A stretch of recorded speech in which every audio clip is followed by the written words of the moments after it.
Hey, Brent here, older home specialist, and I wanted to give you a tour of a job site that we've worked on here. This is a sprinkler job, and these are clients that I've worked for years. They have a really nice big property with lots of grass. The system wasn't set up that great. It's the way that they had set it up originally with the original builder. They kind of violated a lot of principles that you would have for sprinklers. So I wanted to go through some basic rules of thumb that you would use for your setting up a sprinkler system so that everything waters correctly and that you're not going to have any problems with coverage.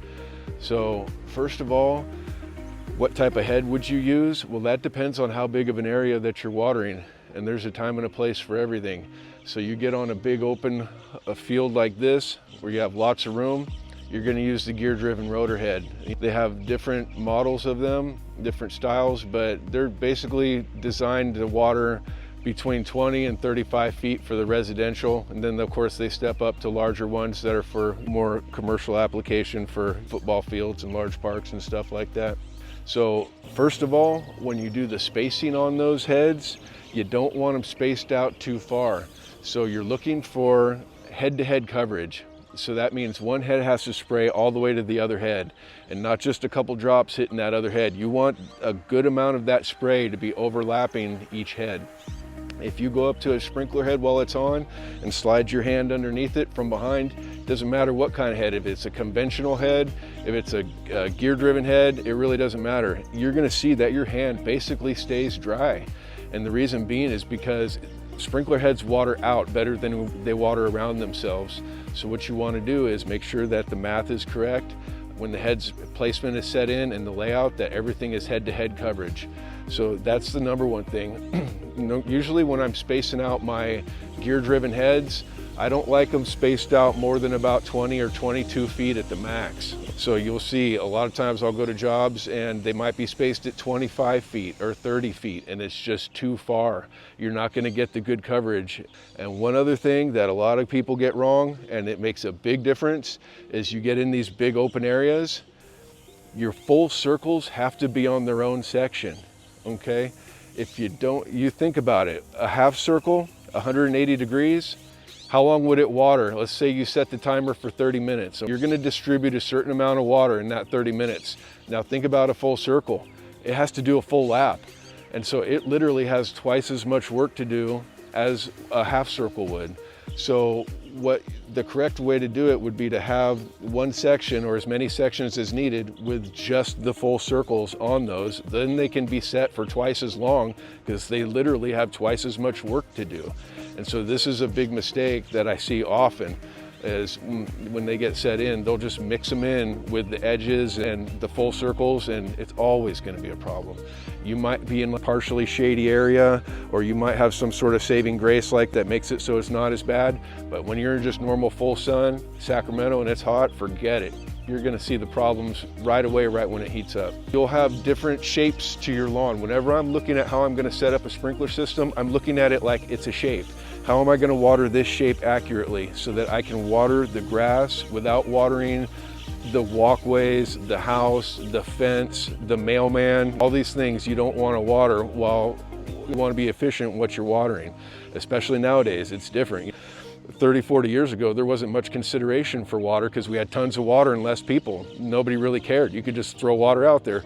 Nowadays, that's not going to work. You're going to get that neighbor. You just want to be efficient in your watering just in general, so we're not wasting water. So when I look at something like this, I see a big open field right here. So this would be all gear-driven heads. All the heads are set up on the edges in different sections. I'm using about 3 heads per section and with about 3-gallon nozzle. What I'm looking for is how I'm watering the shapes.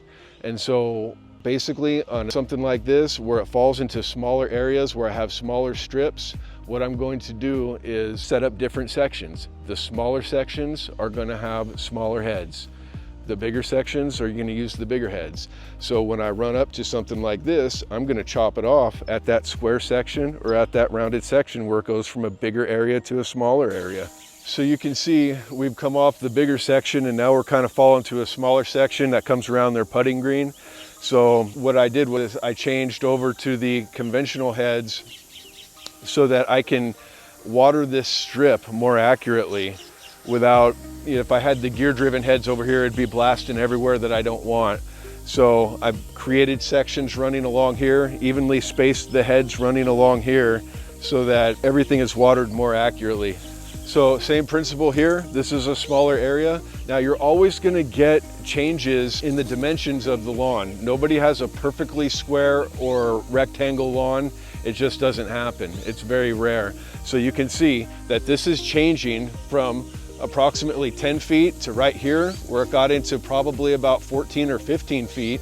So in situations like that, what we'll do is we'll just stub in a head in the middle to pick up the slack, because I'm not requiring one head to water all the way to the other without having something picking it up in the middle. So same thing here. What we did was we lined up a section running around the perimeter of the putting green right here, evenly spaced the heads, watering in the direction that we want.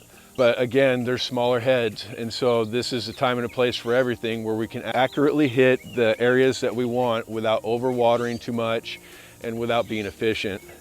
Adding sprinkler sections. So when I was designing this, they didn't have enough sections. We had a certain amount of supply and demand that we needed to work with. And so the way that it worked out was I needed to add more sections. So we got into the water line, ran a water line over here, added more sections. So you can see that we used the Hunter PGV ASV valves. We set up a few drip sections with the Netafim pipe as well. Anytime that we're running drip, we're using Netafim. We're not using the black polyethylene drip tubing anymore. It would be a rare situation that we were using that for something. There'd have to be a good reason. But so this is basically the setup that we ran. Always run Schedule 80 pipe above ground. Schedule 80 pipe is UV resistant, so that's what you're going to want to use for when you're doing any work above ground. I've seen guys paint them with spray paint, and you do lots of different things, but it's best if you just get the Schedule 80 and just work with it. So anything in the ground's always Schedule 40 with me. I don't use any class pipe. I don't use any of the thin wall pipe at all. So you're really not saving much at all, and you're just kind of cutting corners. So we always use the best materials on everything that we're working with.